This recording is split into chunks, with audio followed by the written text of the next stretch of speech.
Imagine a man who walks into a room, looks everyone in the eye, and says, "My car is bad," and then he wins anyway. That's not a movie. That's not fiction. That's Shane van Gisbergen, and what happened at Sonoma Raceway this weekend might be the most terrifying story in all of motorsport right now. Because here's the thing that should genuinely scare every driver on that starting grid. He doesn't need a perfect car. He doesn't need perfect conditions. He doesn't even need perfect luck. When Shane van Gisbergen shows up at a road course, any road course, it feels less like a race and more like a formality.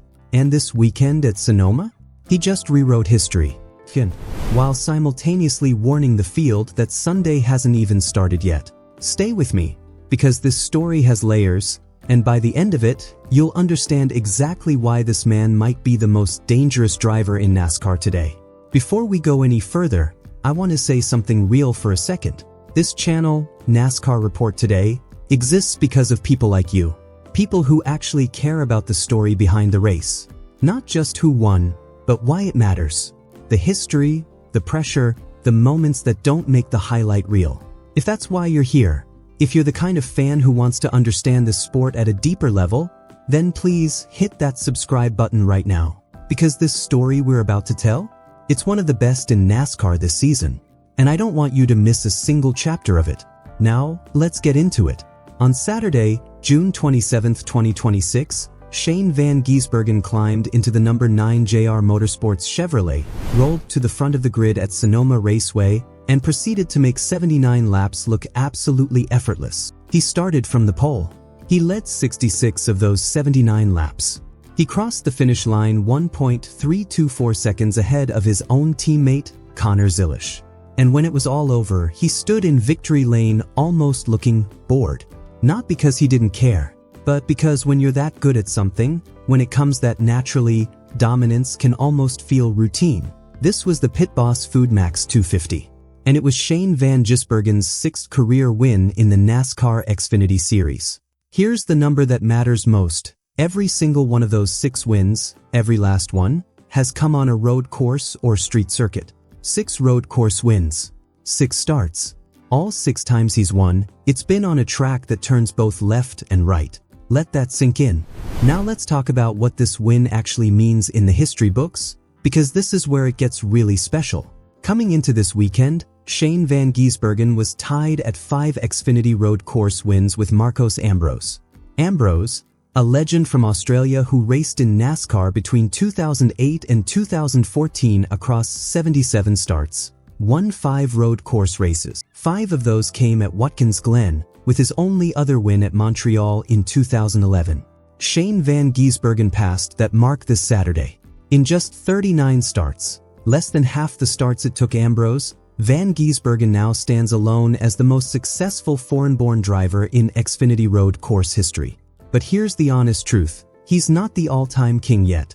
That record still belongs to AJ Allmendinger, who has 11 Xfinity road course wins to his name. So the accurate picture is this. Shane van Gisbergen is the next one in line, climbing that ladder at a pace nobody in this sport has ever seen before.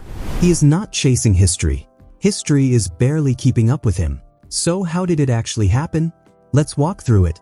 The strategy was the story on Saturday. Van Gisbergen described it simply after the race. Pretty amazing day. Right from the start, I could feel that the changes of the car were better and was able to manage the gap at the start. We flipped both stages trying to keep the track position. Then it was just fuel-saving mode and trying to manage. That's the mark of a great road course racer. He wasn't just driving fast, he was managing the entire race like a chess player. Flipping stages to control track position. Saving fuel to control the endgame. Managing his gap instead of burning tires in a panic. He also admitted the race wasn't exactly edge-of-your-seat entertainment from the front. Sorry it wasn't the most exciting. I guess boring's good when you're the one leading, he said. And honestly, that's fair. When you're that much in control, a clean race is the best race. Meanwhile, his teammate Connor Zilisch had the exact opposite afternoon. Zilisch started 30th after a tire that leaked air during qualifying forced an unapproved adjustment, sending him to the rear. He then picked up a pass-through penalty for speeding on pit road, dropping him to 33rd in the running order at the start of Stage 2. From there, He climbed through the entire field, won the second stage, and finished second.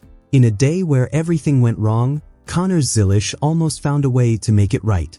"I feel like our Roto-Rooter Chevrolet was fast enough to compete," Zilisch said. "I'll always believe we had something for him." Down in third place was Brent Cruz, the 18-year-old in the number 19 Joe Gibbs Racing Toyota.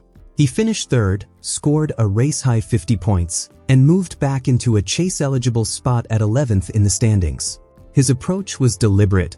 "We maximized our day with stage points and stuff like that, which was kind of the name of the game for us today." Fourth and fifth went to Anthony Alfredo and Parker Retzlaff, both from Viking Motorsports, capping their best results of the season. Alfredo also led the second most laps and earned the Stage 1 win. For that team, it was a banner afternoon. Up at the top of the point standings, series leader Justin Allgaier had a rough one, finishing 26th for the second straight race. But he still holds a 207-point lead over second-place Jesse Love, so the damage wasn't catastrophic. And here's where the story takes a very sharp turn. On the same afternoon that Shane van Gisbergen was making history in the Xfinity race, he looked at his Cup Series car and called it pretty subpar, to put it nicely. He qualified 6th for Sunday's Cup race. He was 5th fastest in practice.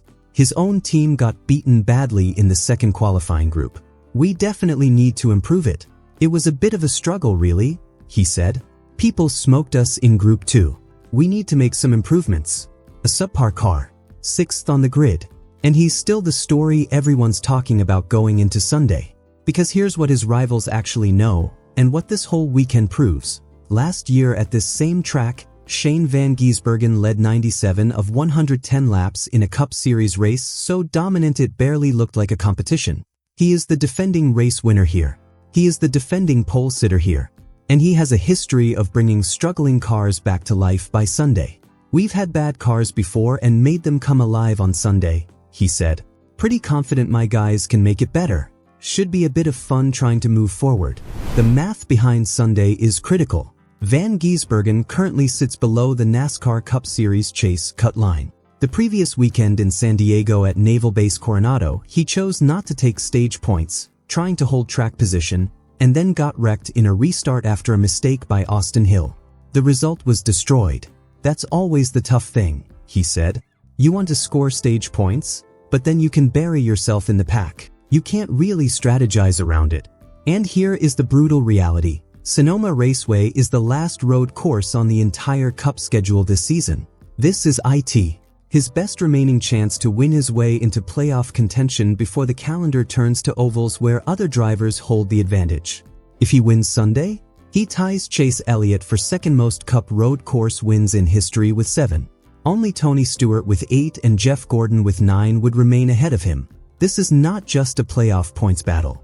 This is his seat at the table in the all-time record books. Sunday also kicks off the In-Season Challenge, a 5-race bracket-style tournament with $1 million going to the winner, featuring 16 head-to-head first-round matchups.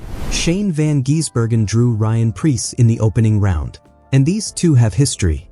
At Pocono, they exchanged gestures out of their windows mid-race. Then in San Diego, they made actual contact on track. Van Gisbergen kept the tone light when asked about it. "I see he's been getting pretty lippy online, so that's a bit of fun," he said. "He kind of pulled a shitty move on me and half spun me, so I got him back. But he's a good dude." Classic SVG. A genuine rivalry, kept loose, kept honest. And the betting markets don't lie. Van Gisbergen enters Sunday as the overwhelming favorite at -160 for the In-Season Challenge. Connor Zilisch sits at +750. Points leader Tyler Reddick is at +900. Other storylines to watch on Sunday. Ty Gibbs won the Cup pole with a lap of 1 minute and 14.829 seconds, beating Carson Hocevar by just 0.025 seconds, his first pole of 2026, his first at Sonoma, and the third of his career. Gibbs is also the defending In-Season Challenge champion and opens against Austin Dillon. Christopher Bell plans to run the full race despite a fractured wrist from a crash at Michigan. He qualified 14th and sits just 60 points above the cut line. And in a rematch of last year's shocking result, Ty Dillon faces Denny Hamlin in the first round. But above all of those storylines, above every qualifying lap, every strategy call, every points battle, the story of this weekend is a man who just broke a record, looked at his Cup car, called it bad, and showed up anyway. That is Shane van Gisbergen. That is why he is the most compelling driver in this sport right now. He doesn't need perfect, he just needs Sunday. And here at NASCAR Report today, we will be right here to break down every single thing that happens when that green flag drops.